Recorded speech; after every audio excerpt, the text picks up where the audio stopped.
Hey, what's up guys? Just wanted to make another quick video regarding my experience of the SPB301 over the course of the last few days. Also had a viewer request a Lume Shot and what the watch would look like on my 6.8-inch wrist, so I plan to cover that toward the end of the video.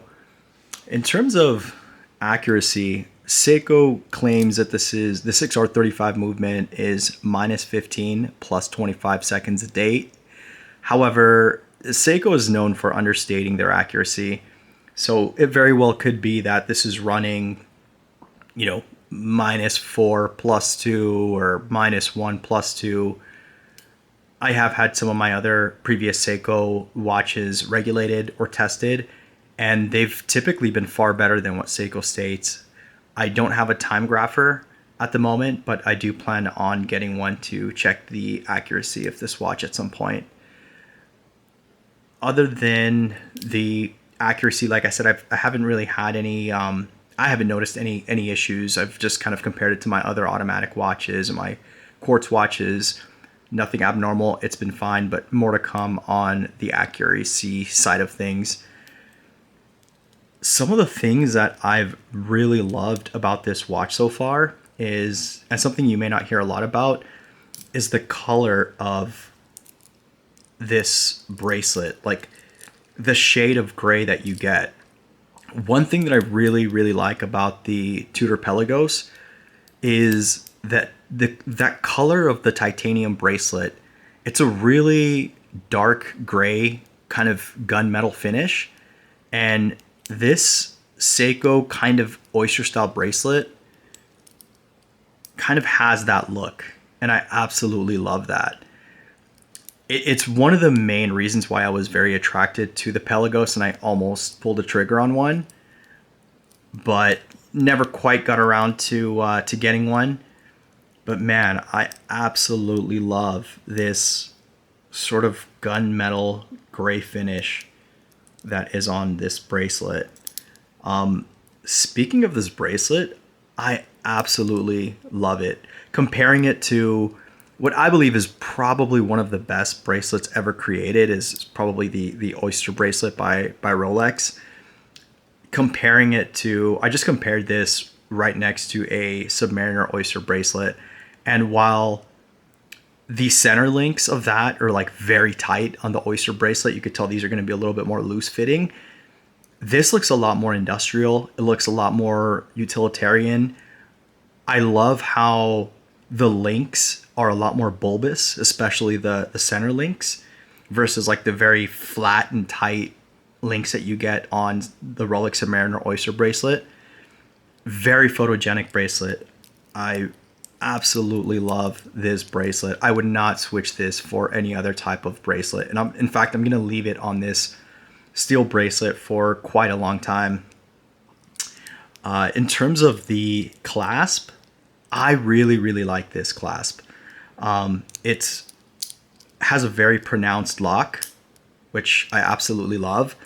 And I happen to be wearing a watch that I want to make a quick comparison to, because this is my Breitling Super Ocean, and I really love this watch. It's one of my favorite watches, lots of things to love about it, but one of its biggest downfalls is the clasp. And this is a sub $4,000 watch, and unfortunately its clasp is just its biggest letdown. And I wanted to compare the type of clasp that Seiko is giving us on something that's in the $1,300 price range. So every time I put this watch on and I buckle the clasp, it's a little bit of a letdown, unfortunately. But when I put this guy on,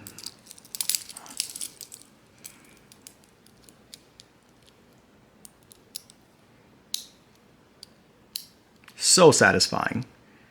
It's just a very secure clasp, and this is what this looks like on my 6.8-inch wrist for reference. I'm just really enjoying this clasp. Now compare that to this very hollow buckle.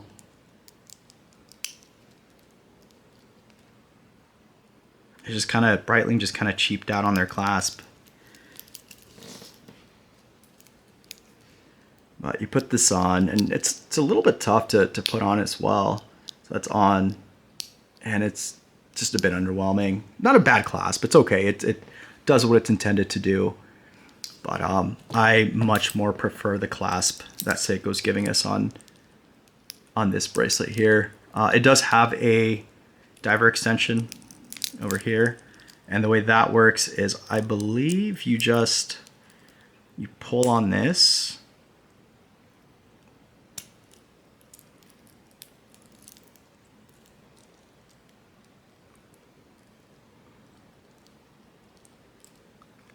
And I think you're supposed to kind of, there you go.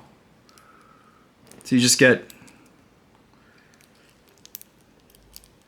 some extra length there if you were to have a wetsuit on, or not as convenient as micro adjust, obviously. As this may be too loose in a lot of regards. Putting it back on, should be able to just clip it up top. Okay, there we go. And yeah, really, really good clasp in my opinion. Fully milled, of course. The other thing I really liked about this watch is the weight distribution.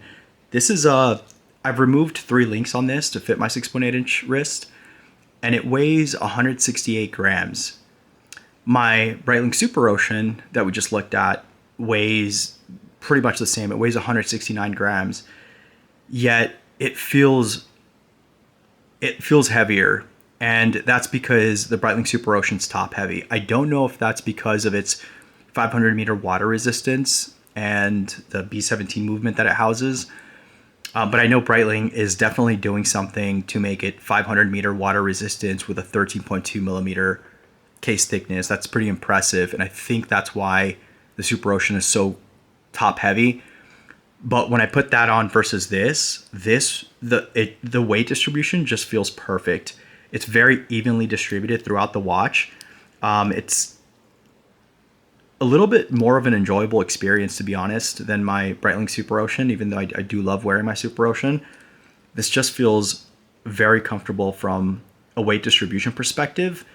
And once you add the fact that you get a cushion case design, it is my most comfortable watch that I've put on my wrist for quite some time, and I see myself getting a ton of wear out of this. The case finishing is also really good for a sub $1,300 watch, and of course you're going to be able to find it a little bit cheaper than that as well. But just very sharp angles on the sides of the case here.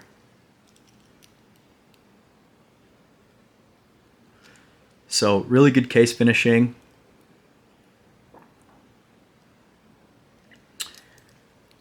Another thing I really love that I've noticed when I've been wearing this watch is, you may not be able to see it, but there are track marks around the aluminum bezel, kind of like Saturn's rings, and it is one of the coolest details to really look at. It's kind of hard to see, but there are some really, really cool track marks in the bezel that you don't see in a lot of other aluminum inserts.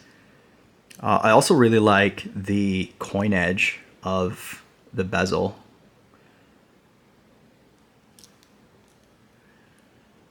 Just immaculate design by Seiko. Love it. So yeah, I've really, really been enjoying this. Definitely not leaving my collection. Let's go ahead and do a Lume Shot. All right, guys, for the Lume Shot, I've deliberately placed my Breitling Super Ocean 42 next to the Seiko SPB301 because of a very specific reason, and that reason is that this particular Breitling Super Ocean model has the best lume that I have ever seen on any watch. It certainly has the best lume on any watch that I've ever owned, but just anything that I've ever seen in general, which really surprised me because I've always been used to Seiko having the best lume in the business with its Lume Bright. So this is going to be an interesting test. I have a feeling the Breitling is going to win just because of how ridiculously bright its lume is, but let's give it a shot.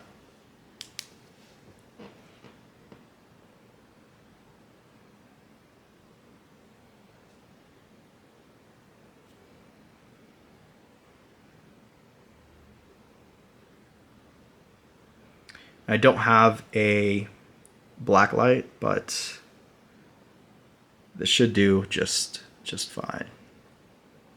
You can see the Breitling already coming alive. So is the Seiko. All right. Let's go ahead and kill the lights.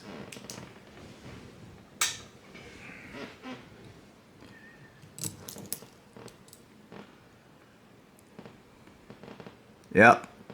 The Breitling is still the winner, as expected, but the Seiko looks good as well.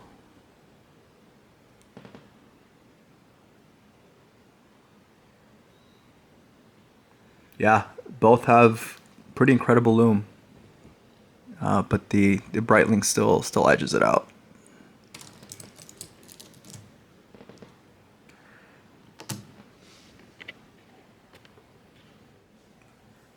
All right, just some closing thoughts on this SPB301.